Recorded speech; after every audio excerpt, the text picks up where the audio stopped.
the journey is the end. Hello guys, and welcome to a brand new video from me, Pickles Parker Reviews. Now today I will be taking a look at the first trailer for Avengers 4, officially titled Avengers Endgame. Infinity War was obviously a huge success, and it had 10 years in the making. Everyone was so hyped, including me and all my friends. I remember going to the cinema on the opening weekend, and it was absolutely packed. It was such a great experience. And obviously it being on the opening weekend, as I said, loads of people were there. It was just so great watching it with so many other Marvel fans, you know, in the cinema, and it was such a big event. And the film completely lived up to it, you know, all these characters all in one film, and it really worked. It lived up to the hype, and at the end, when everyone fades away, it just left you with that "oh shit" reaction. What are they gonna do now? That is another thing. What are they gonna do now? I think a lot of people, although we've seen the set, you know, photos of, you know, them in the 2012 like Avengers setting, you know, we've heard theories about it being time travel, or them all being in the Soul Stone, this and that, you know, who's going to defeat Thanos. But none of us have really probably sat down and thought realistically what is going to happen in Avengers 4. That is because I think, you know, we're all just so focused on Infinity War and that cliffhanger that nobody really wants to see how it's going to be resolved, because realistically you don't want it to be resolved. You know Thanos has won, you know, it leaves you with like, what the hell. And the problem is with cliffhangers is, more often than not, it's always an underwhelming resolution to a cliffhanger. You know, you don't really want to see how it's all going to tie up, because the second film is never really going to beat the first film that has that cliffhanger at the end, because what's important and what is the focus of everything is getting to that cliffhanger. You know, when tying up that cliffhanger and getting everyone back to normal is always going to be on, you know, it's not going to have as much priority, and therefore it's always going to feel a bit underwhelming, and it's not going to feel as enjoyable at the end when everything goes back to normal.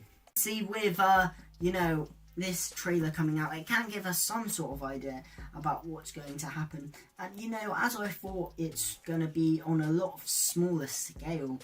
You know, Infinity War, obviously it was really big, you know, such a, not just a world scale, but you know, a universe scale. Everyone was in it. But in this, you know, it seems that, not that there's smaller stakes, but you know, the characters, there's not as many, you know, there's not as many different settings. It doesn't span as big.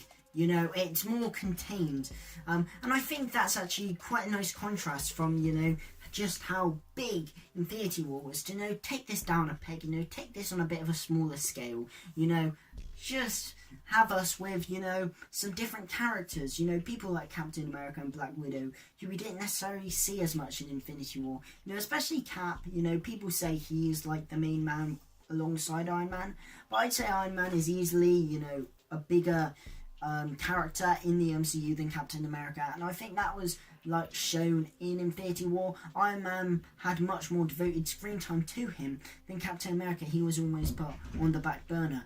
But I think the reason for that is it seems that Captain America is going to be play quite a major part in this movie, which is quite nice. And Black Widow seemed, I don't know whether she's going to get like this much screen time in the movie as the trailer suggests, but in the trailer she has quite a lot of lines, which would be quite nice, because usually Black Widow, she doesn't get such a big role.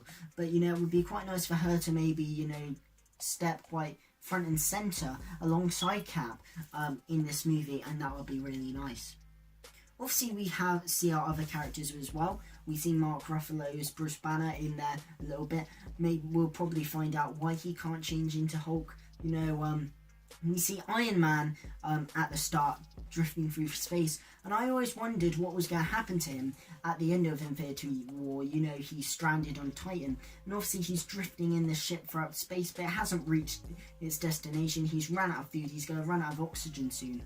And I think, you know, that's something different. I think pulling out the action for a bit might be quite interesting to see that perspective, because I suppose really, despite I've been thinking about it and a lot of other people, it's not something that you instantly think at the end of Infinity War that he is alone on Titan, but obviously he is.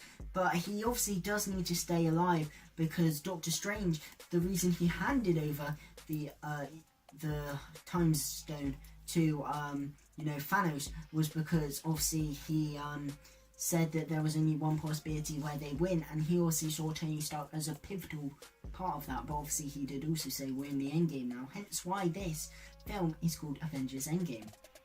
Pivotal to them winning, because he had to stay alive. But obviously he's drifting through space, presumably with Nebula. We do see a shot of her in the trailer.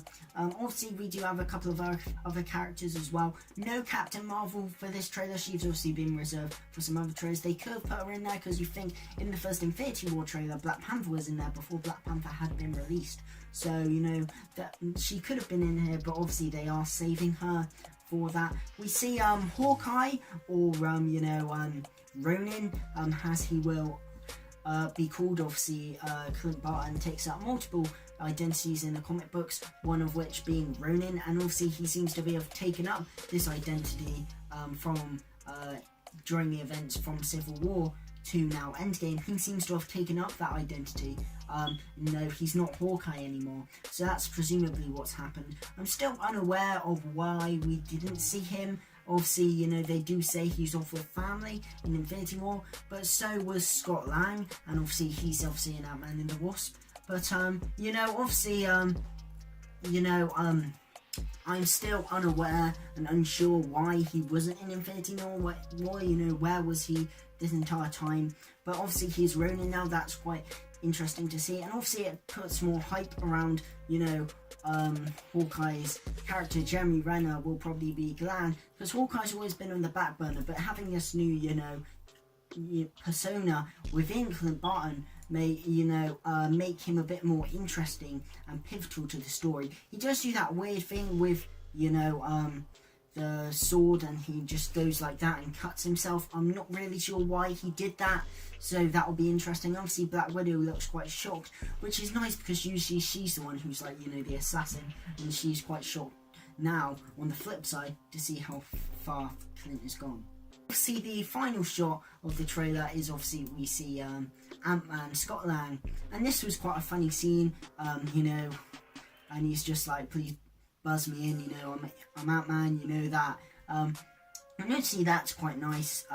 It's nice to see him, finally being an Avenger. Obviously he was in Civil War, but I suppose a bit like Spider-Man as well. Now it's his turn to be an Avenger, and obviously he wasn't in Infinity War, but it'd be quite nice for him to play a big part in this movie, I would hope.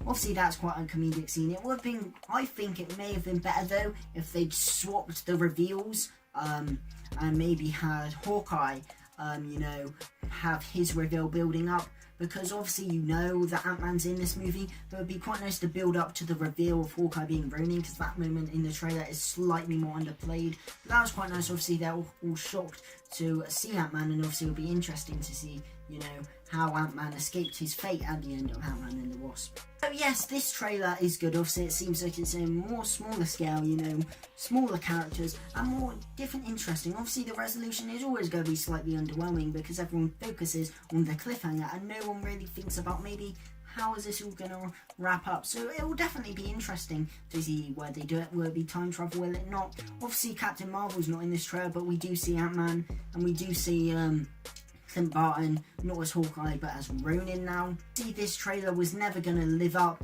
to the Infinity War trailer, because that first Infinity War trailer, that was just such a good trailer. I rewatched it again, and the music, how it's all cut together, it's just so much hype. It is just so good. So this trailer was never going to be as good as that trailer, understandably, but it still kind of got my hype. And I suppose maybe this movie is slightly more intriguing than Infinity War, because it's a lot harder to maybe feel where this one is going to go. Thank you guys for watching. If you've enjoyed this video, please leave a like and drop a sub and hit that notification bell, and obviously drop a comment if you're hyped for Avengers Endgame. Thank you guys for watching, and of course, a goodbye. Avengers Assemble.